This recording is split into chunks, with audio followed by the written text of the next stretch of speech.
தயவு செய்து மகன் மீது வழக்கு பதிய வேண்டாம் என்று கூறிய தந்தை எங்கே? சொத்துக்காக தந்தையை கொலை செய்த மகன் எங்கே? பெரம்பலூரில் வயதான தொழிலதிபர் ஒருவரை அவரது மகன் சொத்துக்காக கண்மூடித்தனமாக கொலைவெறி தாக்குதல் நடத்திய சிசிடிவி காட்சிகள் பதைப்பதைப்பை ஏற்படுத்தியுள்ளது. ஒரு தகப்பனார் போட்டிருக்காரு, என் மகன் 22 வயசுல எனக்கு கல்லீரல் கொடுத்து இந்த மாதிரி பண்ணலாம். அவன் மகன் எங்க? இந்த மகன் இந்த மிருகம் கூட சொல்லுவாங்க, மிருகத்தை விட இது மோசம். ஏன்னா மிருகம் கூட சில நேரத்துல ஒரு வீடியோக்கெல்லாம் போடுறாங்க, சிங்கம் மான் குட்டியை போய் பிடிக்க போகுது, மான் என்னச்சுன்னா குட்டி வயிற்றுல வச்சிருக்கணும் விட்டுருது. மிருகங்கள் கூட சில நேரத்துல மனித நேயத்தை கடைபிடிக்குது. பிள்ளையா இருக்கும்போது எந்த அளவுக்கு அவங்க கவனிக்கிறாங்க. இந்த மாதிரி ஒரு முடிவை அவங்க எடுத்திருந்தாங்கன்னா சின்ன வயசுல இவ்வளவு போட்டு நான் அடி அடிச்சு போடுறதுக்கு எவ்வளவு நேரம் ஆகும்? அப்ப அந்த அளவுக்கு அவங்கள வளர்த்து ஆளாக்கி அவங்கள உருவாக்கி இருக்காங்கன்னா அந்த பெற்றோருக்கு உபகாரம் செய்யறது பிள்ளைகளுடைய கடமை அப்படின்னு இஸ்லாம் சொல்லுது. அஸ்ஸலாமு அலைக்கும் வரஹ்மத்துல்லாஹி வபரகாத்துஹு. அன்பார்ந்த சகோதர சகோதரிகளே, செய்தியும் சிந்தனையும் என்ற இந்த நிகழ்ச்சி வாயிலாக பல்வேறு அண்மை செய்திகளை நாம் பார்த்து வருகிறோம். மிக கொடூரமாக நடைபெற்ற ஒரு கொலை. அதில் பல கேள்விகள் இருக்கிறது. பெற்ற மகனே, பாசத்தோடு வளர்க்கப்பட்ட அந்த மகனே கொஞ்சம் கூட ஒரு ஈவு இரக்கம் இல்லாமல் தந்தையை அடித்து கொள்ளக்கூடிய அந்த கொன்ற அந்த காட்சி, அது சம்பந்தமான அந்த தாக்கப்பட்ட அந்த வீடியோக்கள்லாம் இப்போ வந்து கொண்டு இருக்கிறது.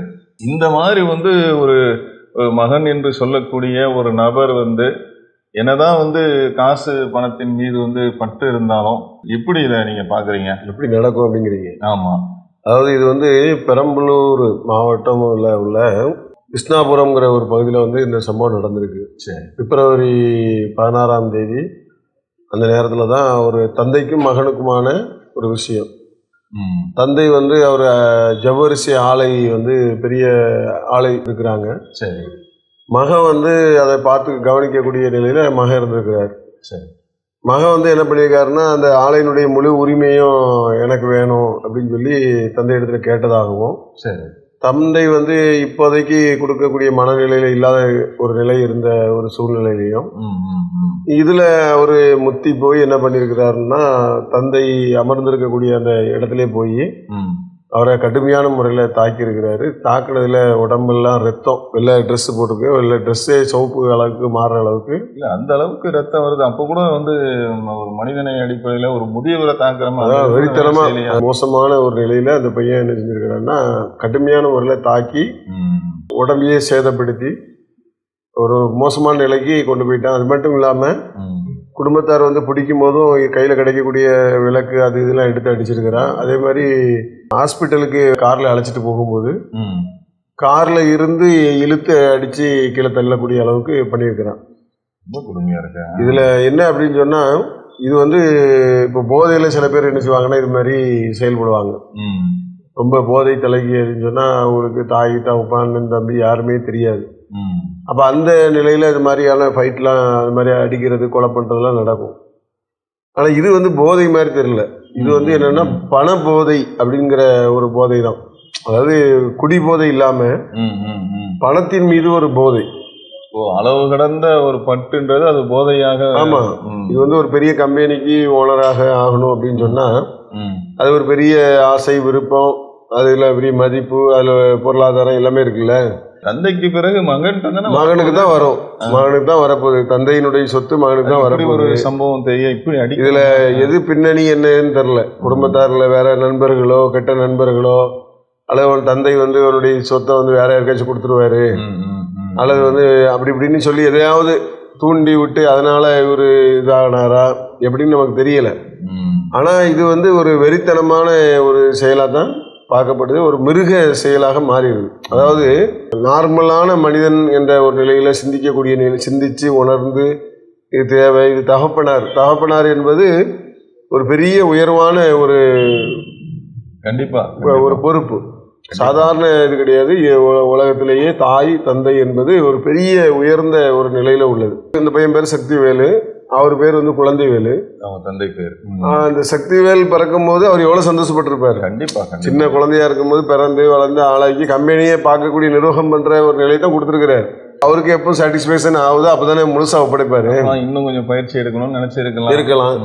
ஆனா அது வரைக்கும் பொறுமை கேட்காம என்ன செஞ்சிருக்காங்கன்னா இது போல ஒரு காரியத்தை என்ன செஞ்சிருக்கிறாங்க, செஞ்ச ஒரு விஷயத்தை பார்க்கும். இது வந்து மீடியாக்கள் மற்ற இதெல்லாம் பயங்கரமா வைரலா இந்த செய்தி போய்கிட்டு இருக்கு. காட்சியை பார்க்கறதுக்கு ரொம்ப ஒரு இதுவா இருக்கு.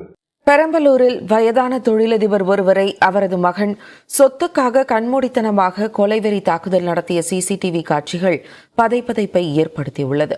தந்தை என்ற பாசமின்றி, முதியவர் என்ற இரக்கமும் இன்றி, சொத்து பேராசையில் சிக்கிய ஒரு மனித மிருகம் வேட்டையாடிய காட்சிகள் நெஞ்சை கனமாக்கி இருக்கக்கூடும்.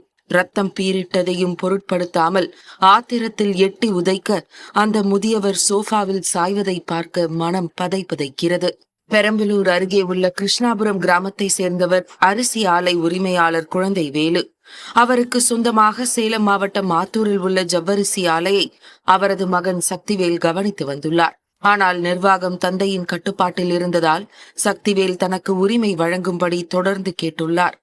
அதற்கு தந்தை குழந்தை வேலு ஒப்புக்கொள்ளாத நிலையில் அவர் மீது சக்திவேல் மிகுந்த கோபம் கொண்டிருந்தார். அது வெறுப்பாகவும் மாறியது. இந்நிலையில் கடந்த பிப்ரவரி மாதம் 16ஆம் தேதி வீட்டில் இருந்த போது ஏற்பட்ட வாக்குவாதத்தை தொடர்ந்து சோஃபாவில் அமர்ந்திருந்த தந்தையை கொலை செய்யும் நோக்கில் தாக்கியுள்ளார் சக்திவேல். அந்த முதியவர் அணிந்திருந்த வெள்ளை நிற சட்டை அவரது ரத்தம் பட்டே சிவப்பு நிறத்தில் மாறும் அளவுக்கு கொடூர தாக்குதல் நடந்துள்ளது. சத்தம் கேட்டு வந்த வீட்டு பெண்மணி முதியவரை காப்பாற்ற முயன்றார். பின்னர் அக்கம் பக்கத்தினர் உதவியோடு முதியவரை மருத்துவமனைக்கு அழைத்து செல்ல காரில் ஏற்றிய போதும் சக்திவேல் தனது தந்தையை இழுத்து தாக்க முயன்றுள்ளார். ஒரு வழியாக அவரிடமிருந்து முதியவரை மீட்டு மருத்துவமனையில் அனுமதித்துள்ளனர்.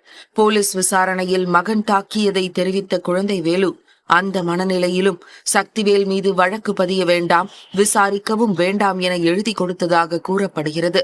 சிகிச்சைக்கு பின்னர் வீடு திரும்பிய குழந்தை வேலு கடந்த 18ஆம் தேதி திடீரென மரணம் அடைந்தார். அவர் மாரடைப்பால் உயிரிழந்ததாக கூறப்பட்டதால் சந்தேக மரணம் என குறிப்பிட்டு போலீசார் வழக்கை முடித்து விட்டதாக சொல்லப்படுகிறது. இந்த நிலையில்தான் குழந்தை வேலுவை அவரது மகன் சக்திவேல் கண்மூடித்தனமாக கொலைவெறி தாக்குதல் நடத்திய சிசிடிவி காட்சிகள் வெளியாகின. இதையடுத்து கைகளத்தூர் காவல் நிலைய போலீசார் 5 பிரிவுகளின் கீழ் வழக்கு பதிந்து சக்திவேலை கைது செய்து பெரம்பலூர் கிளை சிறையில் அடைத்தனர். ரொம்ப மோசமான ஒரு நிலையில என்ன செஞ்சிருக்கிறாங்கன்னா அந்த பையன் அடிச்சிருக்கிறான். அடிச்ச பிறகு போலீஸ் விசாரணை ஆயிருக்குது. போலீஸ் விசாரணையில பையன் தான் அடிச்சிருக்கான்னு சொல்லி இருக்கிறாரு. ஆனா பையன் மேல வழக்கு போட வேண்டாம், அவனை அடிச்சு அவனை வழக்கு போட்டா எவ்வளவு பெரிய விஷயம் பாருங்களேன். இவ்வளவு பெரிய தப்பு நடந்த பிறகு தந்தை மகன் மீது வழக்கு வந்துடக்கூடாது அப்படின்னு சொல்லி வழக்கு போட வேண்டாம்னு கேட்டுக்கொண்ட பிரகாரம் ஆமா காவல்துறையினர்கள் என்ன செஞ்சிருக்கிறாங்க, அது வழக்கை முடிச்சிட்டாங்க. பின்னால இப்பதான் வந்து சிசிடிவில உள்ள அவர் இறந்துட்டார், மருந்து குடிச்சு எழுந்துட்டார், தற்கொலை பண்ணி இறந்துட்டார்.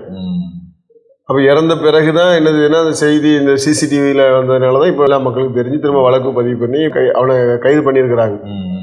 இப்போ நிறைய பேர் என்ன செய்யறாங்க, பிள்ளை இல்லாதவங்க எல்லாம் இருக்காங்கல்ல, அவங்க இந்த மாதிரி ஒரு பிள்ளை இல்லாம இருந்தது எனக்கு ரொம்ப சந்தோஷம், எனக்கு பிள்ளை இல்லையே நான் வருத்தப்பட்டேன், இப்படி ஒரு பிள்ளை நமக்கு வந்துடக்கூடாதுங்கிறதுல நான் வந்து பார்த்துட்டு அந்த முடிவுக்கு போடுறாங்க.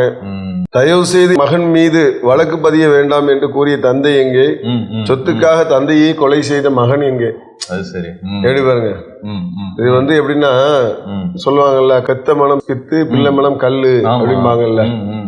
தகப்பனார் வந்து இவ்வளவு நடந்த பிறகும் என்ன செஞ்சிருக்கிறாரு, வழக்கு பதிய வேணாம் அப்படின்னு பாக்குறாரு. மகனு சொத்துக்காக வேண்டி இது மாதிரியான விஷயங்களுக்கு பெத்தவங்களையே வந்து கொலை செய்ய அளவுக்கு துணிகிறாங்கன்னு சொன்னா அந்த வெறி எப்படி மாறி இருக்கு பாருங்க. பணத்தின் மீது உள்ள அந்த வெறி அது ஒரு போதை தான். போதை பல விதங்கள். போதைன்னா என்னது, மதிய மயக்கிறதுல. போதைங்கிறது என்னன்னா மூளையை மழுங்கடிக்க செய்யறது, அந்த நேரத்துல நினைவை தெரியாது, அதுதான் போதை. அதே போதை தான் பணத்துல இருக்குது, அதே போலதான் பெண்ணுல இருக்குது, அதே போலதான் வந்து நிறைய பதவி அது இதுன்னு நிறைய விஷயங்கள்ல இருக்குது. இவனுக்கு அந்த பணத்தின் மீது உள்ள போதை வந்து என்ன சொன்னா மனிதனை ஒரு பெரிய அளவுக்கு மாத்தி இருக்குது. அதே மாதிரி நிறைய பேர் போட்டிருக்காங்க, இவன் வந்து பெரிய பாவம் செய்து விட்டான், இவனுக்கு மன்னிப்பே கிடையாது. கல்லீரல் இழந்து நின்ற நிலையில ஒரு தகப்பனார் போட்டிருக்காரு, என் மகன் வந்து 22 வயசுல எனக்கு கல்லீரல் கொடுத்து இந்த மாதிரி பண்ணலாம், அவன் மகன் எங்க, இந்த மகன். அப்ப இப்படி வந்து என்ன செய்றாங்கன்னா நிறைய பேர் வந்து என்ன செய்றாங்கன்னா இந்த சம்பவம் வந்து ஒரு பெரிய அளவுல மக்கள்கிட்ட இதாகுது. ஆனா இது தெரிஞ்சு ஒண்ணு, ஆனா தெரியாம நிறைய நடக்குது. நிறைய நீங்க செய்திகள்ல பாத்தீங்கன்னா தாய் தந்தையில வந்து சொத்துக்காக அருவா எடுத்து வெட்டினாலாம் வருது, நடக்குது சம்பவம். இப்போ ஒரு வீட்டுல 4 பேர் 5 பேர் இருப்பாங்கன்னு வைங்களேன், சொத்துக்களை முறையா பிரிக்கலன்னா இது ஒரு பிரச்சனை இருக்குது. அப்ப இதுல கவனிக்க வேண்டிய விஷயம் என்னன்னு சொன்னா, சொத்துக்களா இருந்தாலும் அதை முறையா பிரிக்க வேண்டியது இஸ்லாம் மார்க்கம் அழகா சொல்லுது. யார் யாருக்கு என்னென்ன முறையில சொத்துக்கள் கொடுக்கணும், எப்படி பிரிக்கணும். ஏன்னா இஸ்லாம் மார்க்கத்துல எல்லாம் வரையறுக்கப்பட்ட ஒரு விஷயம். அப்ப அது பிரகாரமும் பிள்ளைகளே பார்க்கணும். ஆம்பளை பிள்ளைன்னா ஒரு மாதிரி, பொம்பளை பிள்ளைன்னா வேற மாதிரி, இல்லது பொம்பளை பிள்ளைய வேற மாதிரி பார்க்கணும். பிள்ளைகளுக்கு மத்தியில நீங்க வந்து நீதமாக நடங்க, ஏற்றத்தாழ்வு வந்து அவங்களுக்குள்ள ஏற்படுத்தாதுங்க. குர்ஆனுடைய வசனங்களே அப்படி சொல்லுது, உங்கள் பிள்ளைகளுக்கு மத்தியில் நீதமாக நீங்க நடங்கன்னு. அப்ப நீதம்ங்கிற ஒரு விஷயம் இருக்குது. அதே மாதிரி வந்து பிள்ளைகள் வந்து பெற்றோர்களை வந்து பொருளாதாரத்தை வைத்து அவங்க என்ன செய்யக்கூடாதுன்னா பார்க்கக்கூடாது. கொடூர குணம் கூடைய மிருகம் குணம்னு சொல்லுவாங்க. மிருகத்தை விட இது மோசம். ஏன்னா மிருகம் கூட சில நேரத்துல ஒரு வீடியோக்கெல்லாம் போடுறாங்க, சிங்கம் வந்து மான் குட்டியை போய் பிடிக்க போகுது. அது மான் வந்து என்னச்சுன்னா குட்டி வயிற்றுல வச்சிருக்குன்னு உடனே விட்டுருது.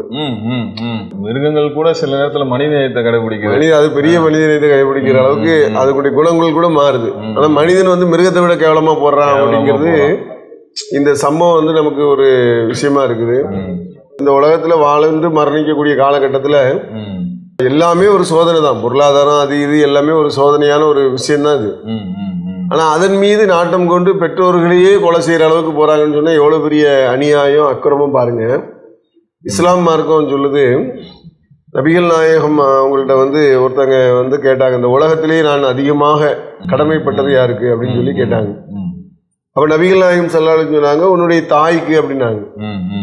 தாய்க்கு தான் ஒரு மனுஷன் என்ன செய்யறான், அதிகமா கடமைப்பட்டிருக்கிறான். இல்லை தாய் தான் கஷ்டப்பட்டு வளர்த்து ஆளாக்கி உருவாக்கி அவனுடைய வயிற்றுல சுமந்து பால் கொடுத்து ரொம்ப கஷ்டப்பட்டு வளர்த்தது தாய். அப்ப இரண்டாவது யாருக்குன்னு கேட்கும்போது இரண்டாவதும் தாய்க்குன்னு சொன்னாங்க. மூன்றாவது யாருக்கு, மூன்றாவதும் தாய்க்குன்னாங்க. நான்காவது யாருக்கு, உனக்கு தந்தைக்குன்னாங்க.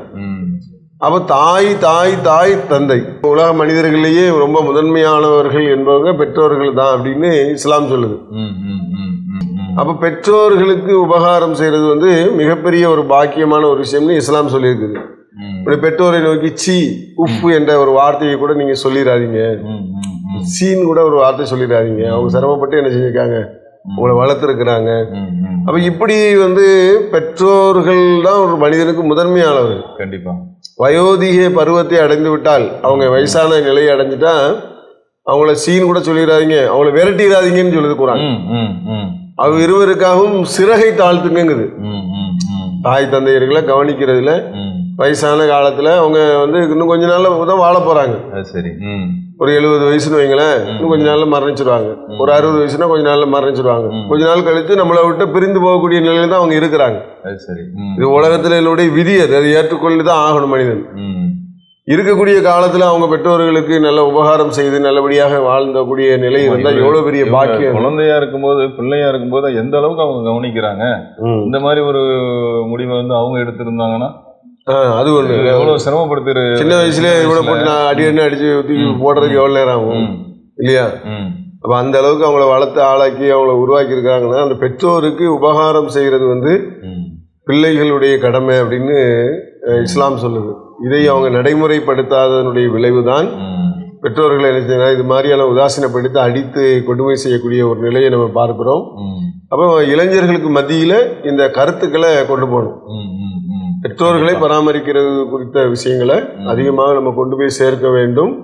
பராமரிப்பதற்கு அதிக முக்கியத்துவம் கொடுக்கணும் அப்படிங்கிற செய்தி தெரியுது. இந்த மாதிரியான கொடூர சிந்தனைகள்ல இருந்து சமூகம் விலகி நிக்கணும். அவரு என்ன நினைச்சாரோ, சக்திவேலு என்ன நினைச்சாரோ அது நடக்கல. அவருடைய வாழ்க்கையும் எவ்வளவு கேள்விக்குரிய. இப்போ அவர் என்ன ஆயிட்டாரு, அவர் கொலைகாரனா ஆயிட்டாரு. ஒண்ணு. ரெண்டாவது அவர் மீது வழக்கு வந்துருச்சு. 2. மூணாவது அந்த கம்பெனி இயற்கையா ஒரு தவப்பனாரி மரணிச்சாருன்னு வைங்களேன், அந்த கம்பெனியுடைய ஓனரே இவர் தான். இப்ப என்னன்னா, இப்ப இந்த அந்த கம்பெனியை அவர் என்ன செய்ய முடியாது, ரன் பண்ண முடியாது. ஆமா, கம்பெனியும் வந்து ஆமா முழுசா இப்ப அந்த ஜவரிச ஆலையும் முழுசா ரன் பண்றதுக்கு உண்டான நிலை இருக்குதாங்கிறது சொல்ல முடியாது.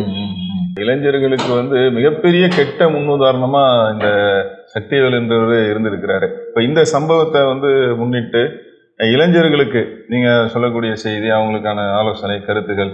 இளைஞர்கள் வந்து நவீன விஷயங்கள்ல கொலை சுடுறது வைக்கிறது, அது இது அடிக்கிறது, இது மாதிரியான வைரலான விஷயங்களை தான் இன்னைக்கு மீடியாக்கள் இணையதளங்கள் எல்லாமே சொல்லி கூட அது மாதிரி தான் வருதுன்னு சொல்றாங்க. சொல்றது அதுதான் சொல்லி கொடுக்குறாங்க. அந்த அன்பு, பாசம், நேசம் இது மாதிரியான விஷயங்கள், மரியாதை, கண்ணியம் இது மாதிரியான விஷயங்கள் சமூகத்திலேருந்து விலகி நிற்குது அப்படிங்கிறத நம்ம பார்க்குறோம். அதுதான் என்ன செய்யணும், மக்கள்கிட்ட அதை கொண்டு போய் சேர்க்கணும் அப்படின்னு சொல்லி சரி, அதுக்குண்டான கடமைகள் எல்லாத்துக்கும் இருக்குங்கிறத நம்ம புரிந்து கொள்ள வேண்டும். இந்த நிகழ்ச்சியின் மூலமாக இந்த மாதிரி சம்பவங்கள் நடைபெறாமல் இருப்பதற்கும், அதே மாதிரி வரக்கூடிய இளைஞர்கள், பிள்ளைகள் தங்களுடைய பெற்றோர்களை பேணி பார்க்கக்கூடியவர்களாகவும் இருக்க வேண்டும் அப்படின்றது தான் இந்த நிகழ்ச்சியில் ஒரு நோக்கமாக இருக்கு. அஸ்ஸலாமு அலைக்கும் வரஹ்மத்துல்லாஹி வபரகாத்துஹு. இஸ்லாம் மற்றும் சமுதாய செய்திகளை அறிந்து கொள்ள தமிழ்நாடு தௌஹீத் ஜமாஅத் யூடியூப் பக்கத்தை உடனடியாக சப்ஸ்கிரைப் செய்து கொள்ளுங்கள். மேலும் பெல் பட்டனையும் கிளிக் செய்து கொள்ளுங்கள்.